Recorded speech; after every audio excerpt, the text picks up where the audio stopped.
When something happens for the first time, there is always someone who doesn't believe it, and rightly so.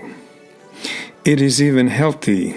Doubt is the first instrument of intelligence, and the Church, when she finds herself before something extraordinary, begins precisely there, with doubt.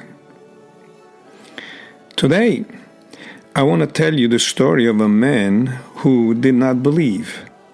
A cultured man, a reasonable man, a prudent man, the parish priest of the very village where it had all begun. His name was Father Achille Ferrara. I am Danny Cicchino, and this is the little Lourdes of Italy, Shrine of Our Lady of Sorrows. To understand Father Ferrara, you must understand where he was. Castelpetroso in 1888 was a village of about 3,000 souls, perched on a mountain in Molise, among woods and pastures. It was not a village forgotten by the world. The railways were being built in those very years, and would soon connect these lands to the rest of Italy. But it was a hard place. People lived from the work of the land, from bread made at home, from the flock brought to pasture. Families were large. Faith was as much a part of life as breathing. Father Achille Ferrara was the parish priest, a country priest. Yes, but not simple man. He had studied, he knew theology, he knew how to read the signs of the times, and he knew one other thing as well, that his parishioners were good people, but also simple people, that it took very little to set a rumor in motion.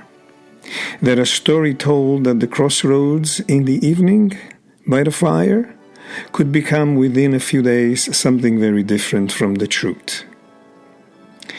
When Fabiana, Cecchino, and Serafina, Valentino on March 22, 1888, came down from the mountain saying they had seen the Madonna at Chiesa Trasanti, Father Ferrara listened, but he did not believe, not yet. The two women had no education. They had gone up there that day to work the land and pasture the flock, as they had done so many times, as hundreds of women did on those mountains.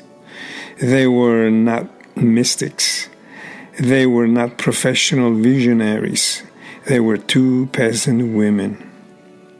And this, in the eyes of the parish priest, was precisely the problem, because a story like this, on the lips of two women of the people, was spread in an instant. And what if it were false?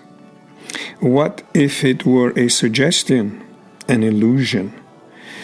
The sun striking the rock, a strange shape between two stones, and imagination doing the rest? Father Ferrara did what any prudent priest would have done. He told the women to be silent, not to go around telling the story, to wait, to pray, of course, but in silence. It didn't work. News travels in small villages the way water runs downhill. Within a few weeks, others climbed up there, some out of curiosity, some out of devotion, some simply to see whether it was true. And some of them, not all, but some, came back down saying that they too had seen something.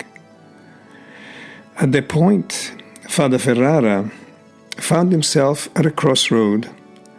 He would continue to dismiss everything as popular superstition, at the risk of being proven wrong. Or he could do the most difficult thing for a man of his formation, climbed the mountain himself. Go and see with his own eyes. Put his own disbeliefs at rest.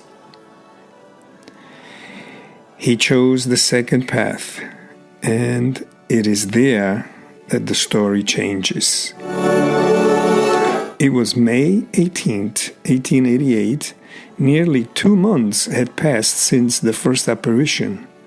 Father Ferrara climbed up the Cesatrasandi, the rocky outcrop to the southwest of the village, where a cleft in the stone opens up, a place the peasants had always called by that ancient name, Cesatrasanti, the clearing among the saints.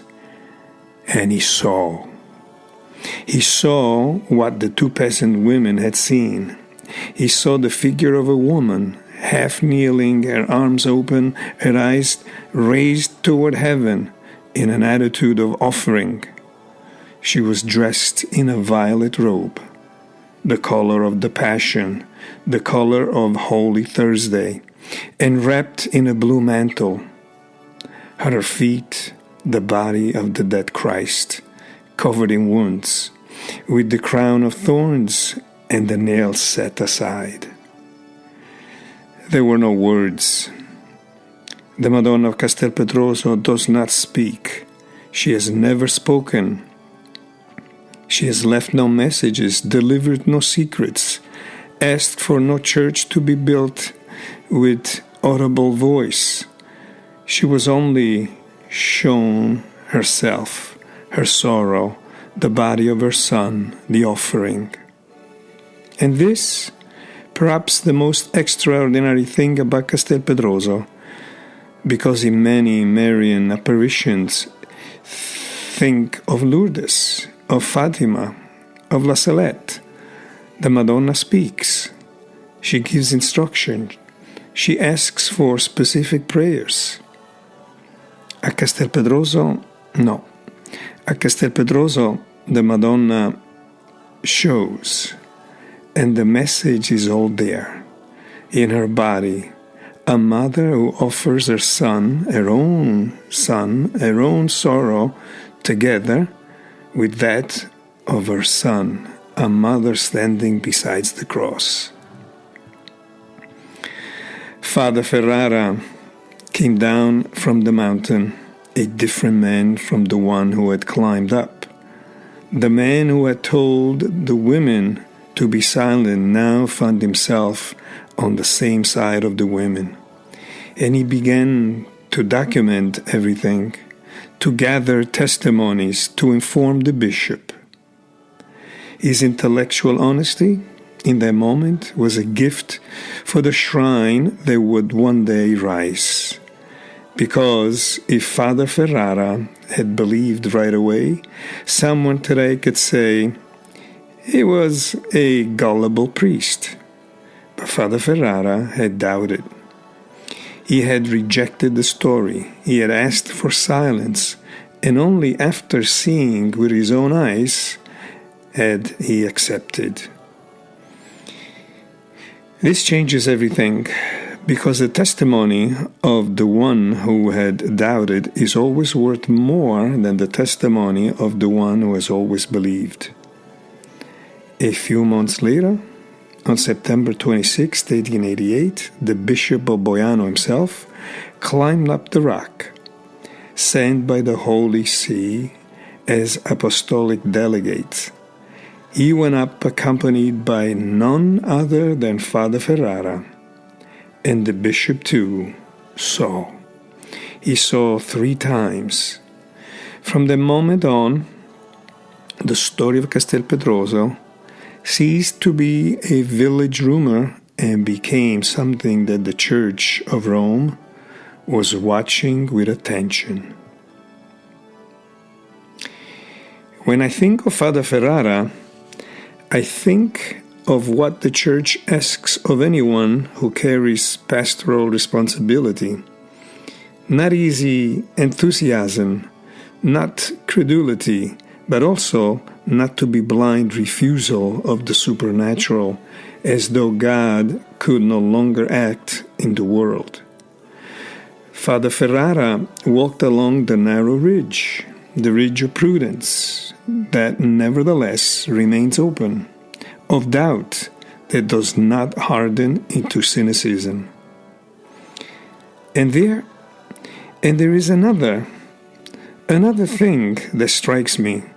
Father Ferrara was the parish priest of a village of 3,000 souls, not a famous theologian, not an important bishop, a country priest, and yet his testimony, recorded and signed, is one of the most solid documents on which the credibility of the apparition of Castelpetroso rests.